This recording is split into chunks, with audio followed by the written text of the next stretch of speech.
Different's great, but being different for the sake of being different, I'm not a big fan of, right? If you just want to be different for the sake technology of it. Technology, I would hide behind it. And you start to hear some of their challenges, and yes. Because it speaks to the core of who you are and what drives you forward. Because what makes you different is what drives you.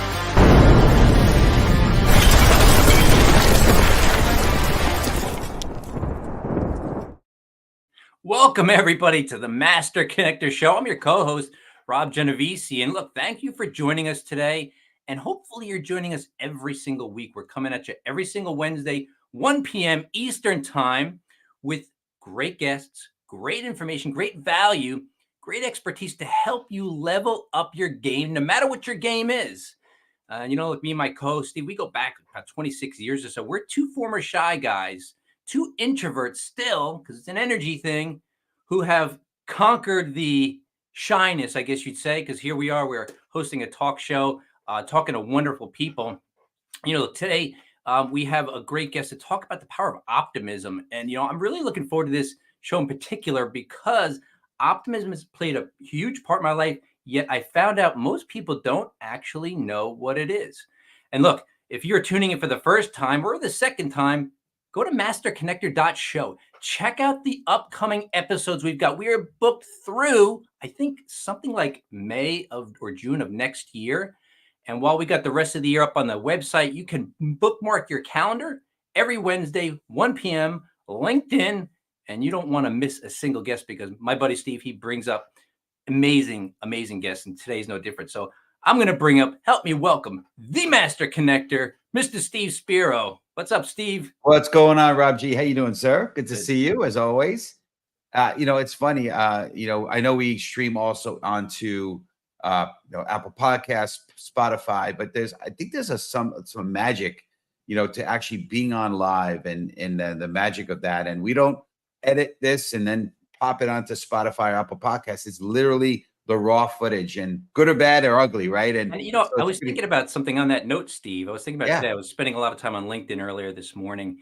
And look, audience, when you come to the live show, you are getting noticed. You are getting exposure. Right. You get in the comments and you're asking questions and you're bantering with one another. You're getting exposure, and that's what we're here to do. We're help to connect everybody. That's what we want to do. No doubt about it. That's so true. And this is the Master Connector Show. So make sure to get in the comments, connect with each other, and make sure you're putting in where your city, state from, and where you're tuning in from. But what's going on, friends? Steve Spiro, the Master Connector, coming at you live and direct. The power of optimism can transform not only your mindset, but also the way you approach challenges and opportunities. I love speaking on stage because optimism fuels resilience, creativity, and a relentless pursuit of success, right? Why be more optimistic? Because it allows you to see the possibilities where others see roadblocks, giving you a competitive edge, right? I have learned over the years that challenges are just an opportunity to get better, and I've learned this. Every adversity lies a seed of equal or greater benefit, right? Optimism isn't just feeling, it's a practice. It's not just, I'm always positive, right? It's beyond that. It's a practice. One habit I have, and I recommend is starting each morning with gratitude, listing 3 things that you're thankful for. It shifts your mindset towards positivity, right? Do that every morning, right? Another key is to maintaining optimism is surrounding yourself with people who uplift you and energize you. The power of association. I heard where you are in life will be based on 2 things: the books you read and the people you associate with. It's so important. Make sure they're adding value for you, not just people that are energy drains. Rob talked about energy, right? You want people that energize you, right? That have an optimistic viewpoint, not a pessimistic viewpoint. And I know people say, I'm just being realistic. Listen, we have through our words, through our actions, through our mind, we have the ability to change the future, right? And it's so important to spend more time with optimism or optimists who encourage growth rather than pessimists who drain energy, like we're talking about, right?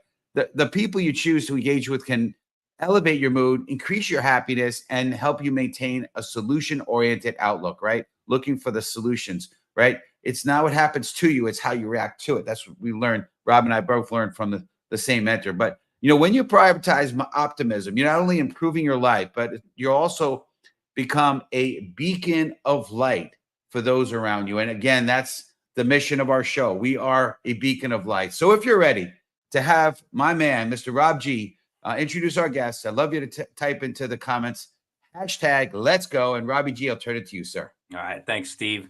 Listen, great show for you today. I can't wait. But listen, Neil Wood has more than 35 years of experience as a sales rep, trainer, speaker, and business coach. In a 5-year span, his sales totaled more than $1 billion. That's with a B, $1 billion. He's trained more than 50,000 sales reps in his career and has written and published 5 books. Neil is an Air Force veteran and qualified for the 1984 U.S. Olympic trials with a marathon in 2 hours and 17 minutes. He's the proud father of 3 children and lives at Nantasket Beach, Massachusetts with his wife, Ellen. Please welcome to the show, Neil Wood. What's up, Neil? Oh, gosh, so good to be on the show with you, Steve and Rob. I'm so grateful for what you do in the world. You add light, you add hope, you add enthusiasm, and it's genuine. It's not phony baloney. So thank you. I'm grateful to be here. We are blessed to have you on here with us, sir. And are you in Massachusetts right now? Yes, Where are you tuning in so from? we live right along the ocean as I look out. Oh, nice. So it's a dream come true. Yeah. And You need a roommate? You need a roommate? You adopting? Yeah, Steve, we bought this home and added on to it because we love having family around, because our family is very positive. And at one point last Thanksgiving, we had 21 people staying here. Yeah, that's awesome. So, all right, well then you got room for me. I'm coming anytime. Come on up, Rob. Bring your golf clubs. All right. Nice, good stuff. Well, we want to dig into some questions here. Obviously we're talking about optimism. So community, and we love our participants, and we love everybody that tunes in with us. Yolanda, thank you for being here with us. She's showing gratitude, tuning in from Texas. She says, let's go. And she's welcomed you, Neil. So Yolanda is an incredible community member. She's the anchor to our show. We just appreciate you, Yolanda. But, hey, so on the topic of optimism, community, type in #optimism. Love to hear your take on this. How does having more optimism or have a more optimistic mindset shape your approach to challenges? We're talking about that on the intro, if you will. Yeah, I find that it boosts my confidence and it boosts my hope. It's interesting. I grew up really poor. I mean, on welfare and the whole thing. And my mother used to tell me, "You'll always be a failure. You'll never succeed at anything." Now, some people would let that bring them down. It motivated me to be better and get out of my environment. So one of my teachers, I was 13 years old, said, they knew what I was living in, the environment. She said, "Have you ever read Norman Vincent Peale's books, like The Power of Positive Thinking and You Can If You Think You Can?" I'd never heard of that at 13. And she said, "I think it would really inspire you." And I read so many stories about people who came from tough times and turned their life around, because, Steve, it ties into what you said. It's not what happens to us that makes a difference. It's what we do with it and how we turn it around. So, when we think of today, the average person has 60,000 thoughts every day, 60,000. And I think we would all agree that most people are thinking negative. It's stinking thinking. I'm not good enough. Look at my hair. I've got wrinkles, blah, blah, blah. It's all negative. So one of the things I find with optimism is, and it ties in again to what you said, what are you grateful for? If I could tell anybody the breakfast of champions, it's 3 things. Pause for a moment while you're having your coffee or tea, and on every sip, think about something you're grateful for. What are you grateful for? Secondly, I always read something or listen to something positive, like Jack Canfield or any one of those, Ed Milet, for about 10 minutes each morning. And the third thing is I look at my goals every single morning and every single night. And I share that because that makes me more optimistic. I know where I want to go. I know where I'm going. I know where I want to go. And it allows me to be optimistic about my dreams and thoughts. And the fascinating part of this is only 10% of the population have goals that are written down on paper that they look at every day. 10%. And this is stuff I learned from reading the books. That's amazing. I just want to shout out a few things real quick here. So in addition to Yolanda, we are blessed to have Diane. Diane and I reconnected today over a call. It was pretty cool to see you on here, Diane. Great having you on, Diane Beatty. Laura is joining us, Laura, and she says Neil Wood is the best. There you go. Look at that. We only have the best on here, obviously. So for sure, Neil is awesome. And LinkedIn user here, I put you on the screen here. It's a hard decision. There's another talk on Wikipedia concurrently. Not sure what you're referring to, but it sounds awesome. But if you could just in the comments, just say who you are, because it's just showing up as LinkedIn user. And I love having the ability to shout out people that are, joining us here. And one last thing, Yolanda, optimism can motivate us to pursue our goals and persevere through challenges. Absolutely. No question about that. And Diane, grateful to reconnect and to be here. That's awesome. All right. So Tracy, we know who she is now. Tracy from Houston. Great to have you on here, Tracy. I have a short story based on what you said, Neil. So powerful. And I want to illustrate to the audience how real this is. I grew up just fine financially. My parents were very good, but I was clueless when it came to finances. I couldn't manage them and I couldn't make them. And we were actually on government assistance twice in our life with 4 kids. Wow. I mean, so much that the lights were getting turned off. There was several nights where I didn't eat dinner so my kids could eat. It was pretty bad. But my wife and I are very optimistic people. We were still happy. We had no money. We were still happy. Our kids never knew we were broke. And I'll tell you, there was this little picture on the fridge, because I learned this years ago, right, Steve? Put the picture on the fridge of what you want in your life. And we had this little picture of this house. Now, we've been renting houses for a couple of decades because we couldn't afford to buy one. Had this little picture of this house, a really, really nice house. It was our dream house. And it just stayed up there for so long. It was getting discolored and everything. And what happened was it kept us focused on our goals, like you said, Neil. It kept us moving towards it. We knew where we were going. And I'll tell you this, at the end of November, we're moving into that house. Over 25 years in the making. So the actual house in that picture, we're building it right now. So it's not just positive thinking. Right. There's something at play, right, Neil, that brings you towards, by visualizing it, by being optimistic, going, someday I'm going to have that. I know I can. It moves you towards it. Yes? Absolutely. You throw those vibrations out to the universe. I know it might sound kind of Star Trekky, but it's amazing how powerful your thoughts are. And think, Rob, imagine doing just the opposite. Oh, I'll never be able to afford a house. We're going to be poor for the rest of our life. Man, that's just, you see my tone. It just kind of brings you down. When you have a goal, and I like that, that's like a visualization board, right? Where do I want to go? What do we want? Yeah. When we go on vacation, where do we want to go? Put pictures up. Yeah. Keep them right here, right? You're constantly looking at it. It's a reminder of what makes you optimistic, what gives you hope. Yeah, I love it. One of my favorite books is The Compound Effect by Darren Hardy. And he speaks about, he debunks, if you will, the sort of law of attraction that people think it's very kind of woo-woo-ish, right? It's so like, ooh, no, he's like, think about it, right? When you buy a car, and Rob has this beautiful Bronco I'm envious of, the new Bronco with the rag top on it, but like when you buy a new car, all of a sudden, miraculously, you see the same vehicle on the road. You didn't see it before. Now, is it just that they're more on the road? No, you're just more aware. So that's by the power of your mind and putting visualization and thinking those thoughts gives you the opportunity to kind of make it front of mind. And that's how the law of attraction works. It's not very woo-woo. It's pretty logical. I just want to, before we go a little deeper here, I just want to acknowledge Maria. Maria's on the call here from Huntington Beach. Welcome, Maria. Diane says, awesome testimony, Rob. Acknowledging that. Got a little clappy from Ellie, who's a relatively new friend. Great having you on here, Ellie, with us. Elizabeth Cordova. But excited to continue on here. So let's, and you can feel free to go back if you need to, but I want to talk about happiness, right? One of the things we were talking about prior was, happiness. And so community, type in hashtag happiness. And so what role does optimism play in boosting your daily happiness and well-being? Well, Steve, I've got to share another story with you. When our son was 6 years old, we had 2 boys at the time, 6 and 4. he would wake up in a horrible mood every morning. And I thought, what on earth could be wrong? So that night at bedtime, I popped up and I said, I want to say goodnight. How was your day? He said, oh my God, Dad. Now, keep in mind, guys, 6 years old. He said, I've had the worst day of my life. I fell down the driveway. I broke my toy. I had a fight with my best friend. Now, guys, we had just moved to the neighborhood. He had been friends with this kid for a week.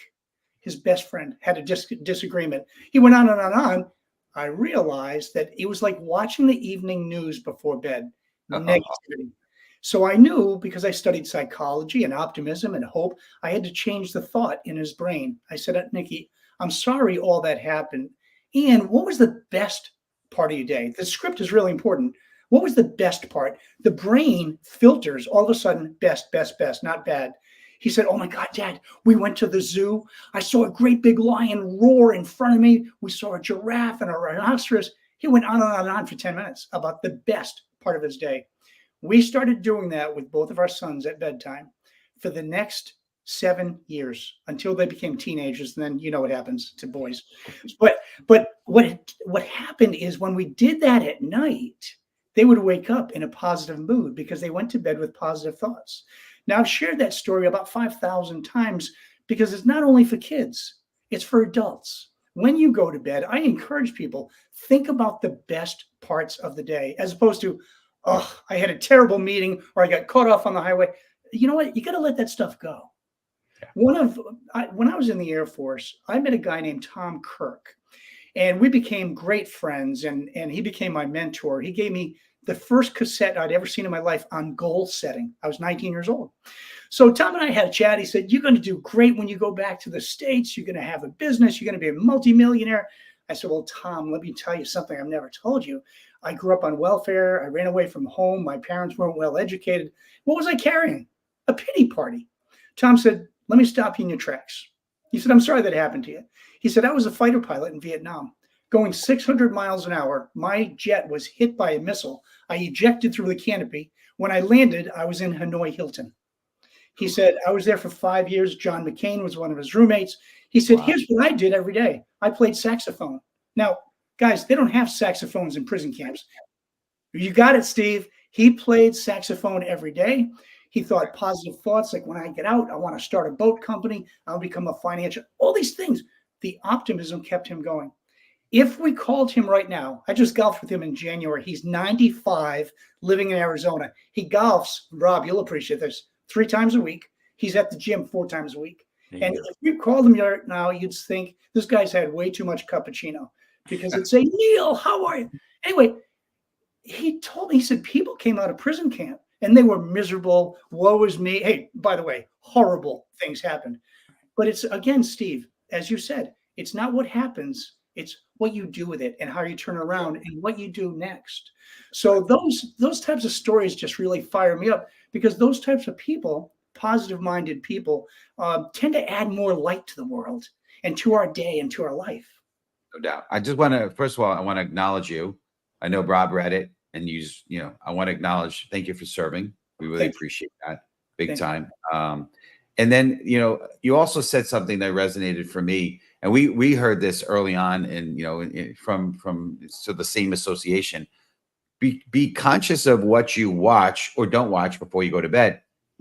I stopped watching the news, and I get enough news from people around me. They tell me what the current event is. You don't watch the news? No, because it's always negative, and it's funny. And then I know also people that watch like horror movies before they go to bed, and guess what? They have nightmares. Right? Hello, right? Like, put the negative in. It's not good, because the brain, we've been taught, read positive stuff before you go to bed, because it rolls around in your brain for 6 or 7 hours that you're sleeping, 8 hours, whatever.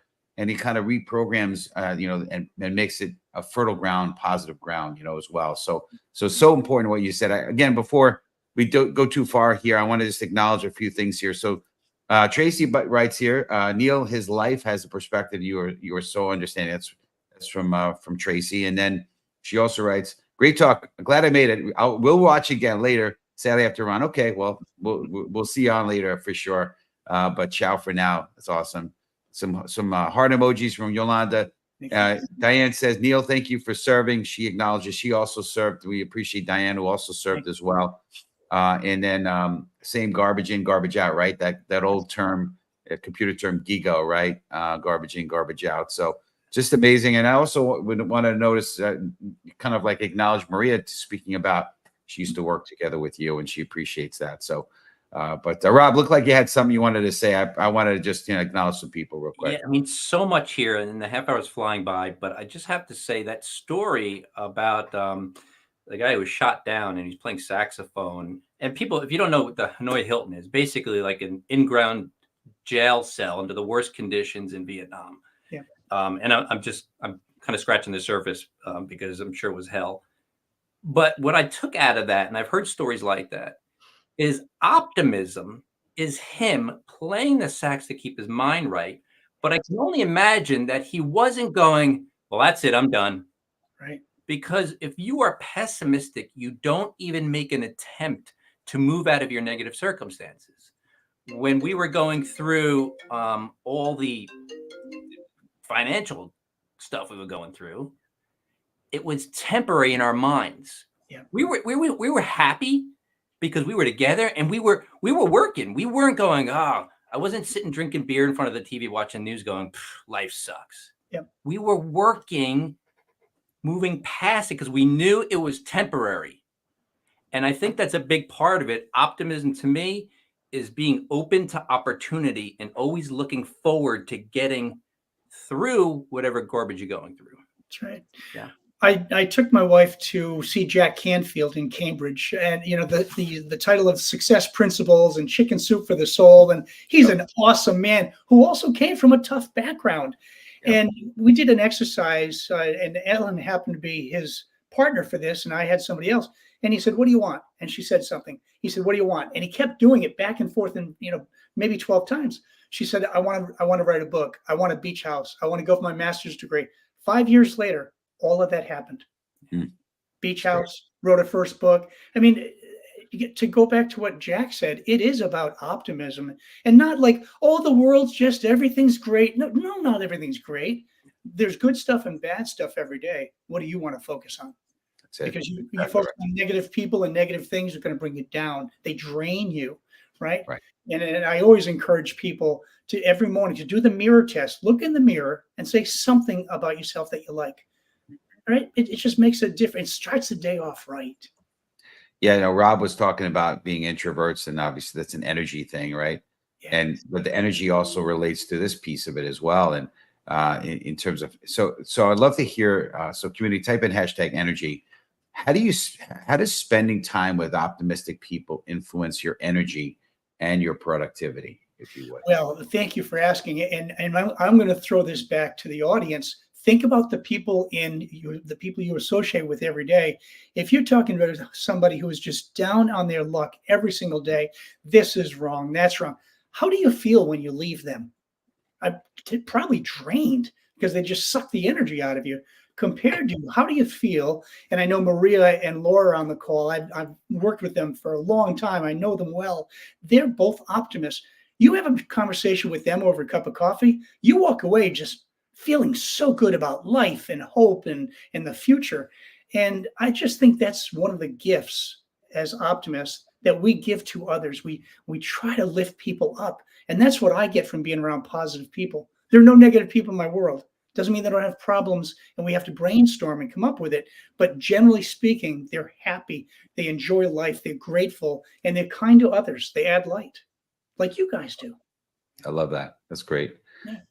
So I'd love to ask, as we're kind of to the tail end of the show, we love the ability to create maybe some action points for people, right? And I think there's a lot of people in the world that are dealing with challenges, that are going through stuff, that are maybe it's financial, like Rob has gone through. I've gone through my share as well, or maybe it's health stuff. I've got some family members dealing through that. Or maybe it's just relationship stuff, whatever it is, right? Maybe job scenario. I know we're in the midst of an election year and there's all sorts of craziness going on in that world, right? But love to hear your perspective on resilience. So community, type in #resilience as we close down the show. maybe you can make some final comments here. But can optimism help you build resilience in those tough times? There are 4 words I said to myself when I did the Ironman triathlon, and that was, I can do it, I can do it, I can do it. Because that mindset's really powerful. And I share that story because just the opposite, I've seen people running a 5K race who said, oh, I can't do this. Or getting up to give a presentation and say, Neil, I know I'm going to fail. Henry Ford, if you believe you can, or you believe you cannot, you're right. That's right. Right. So that's what the mindset gives me. I've done things in my life like the marathons and Ironmans and public speaking that most people are scared to death of. But I thought, well, if other people are doing it and thousands have done it, I can probably do it if I train and I prepare and I practice. Wait, what was that, Neil? You know you can do it if you do what? If you do what? If you believe. And you train and prepare, everybody. I think what people think, Neil, is, right. Oh man, look at Neil. He's done all these things because he was just born to win.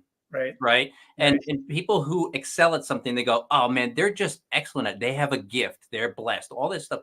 Let me tell you something. I like to punch some people who go, man, Rob, you're really good at this. You know how much training, how many lessons, how many tears I cried trying to get better, and how much I prepare to win.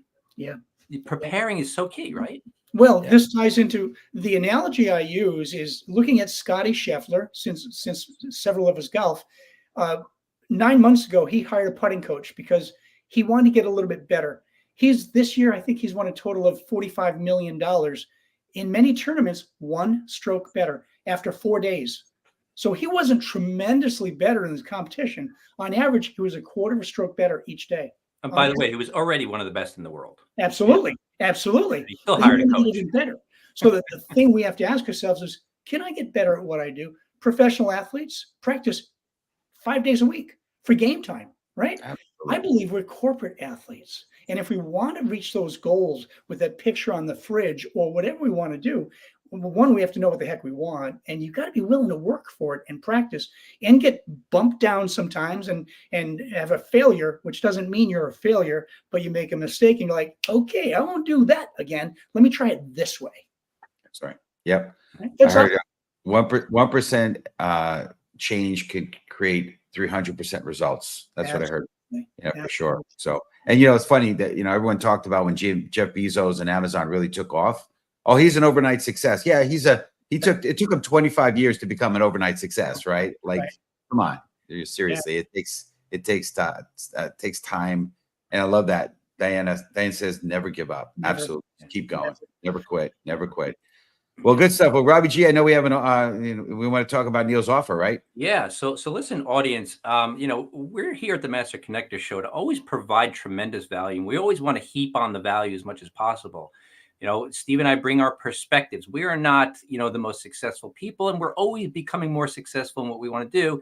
And we're bringing people who are in similar pursuits on the show by our stories and our overcoming, and hopefully our inspiring overcoming stories. You can be inspired to overcome yourself. But we also want to give some practical stuff. So Neil's going to tell us about something he's going to be giving away to members of our audience who do something.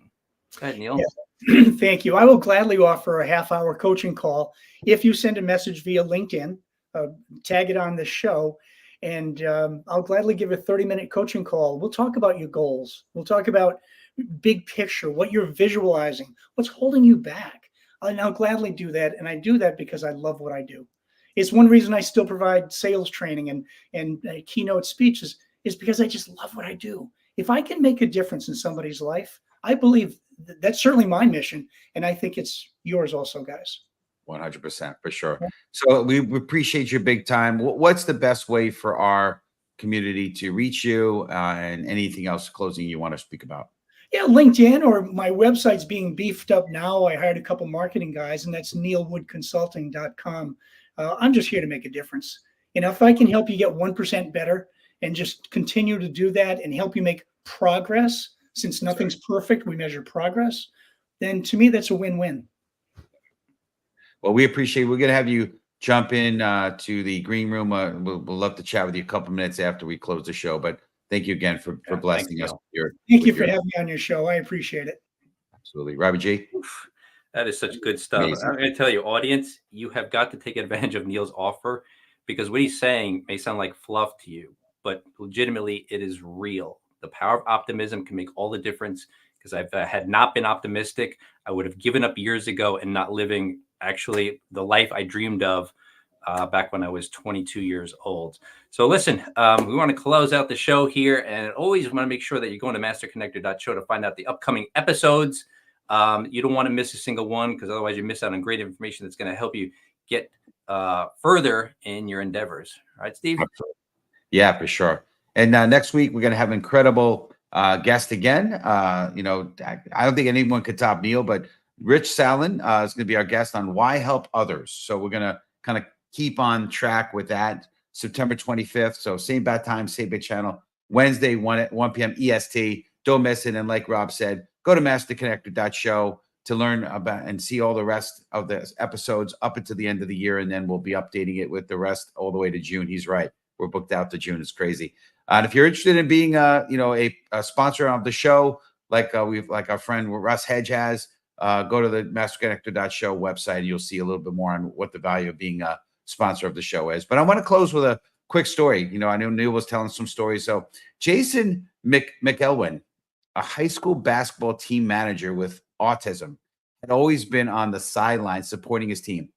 In a game where his coach let him play, and I saw a video of this, it brought me tears. Jason scored 20 points in just 4 minutes, setting the crowd on fire with his relentless optimism and belief in what was possible. His story reminds us that optimism fuels extraordinary outcomes and inspires others to believe in their own potential, no matter what the odds. Remember to always be optimistic, even in the dark times, and let's always shine our light. See you next week. God bless. And you start to hear some of their challenges, and yes, because it speaks to the core of who you are and what drives you forward. Because what makes you different is what drives